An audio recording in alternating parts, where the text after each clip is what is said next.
How to turn on two-factor authentication in Instagram. Launch Instagram app on your device. Ensure to log in to your account. Now tap profile icon at bottom right corner of the screen.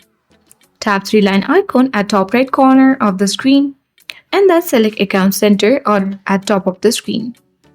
Scroll down and then you need to select Password and Security under Account Settings.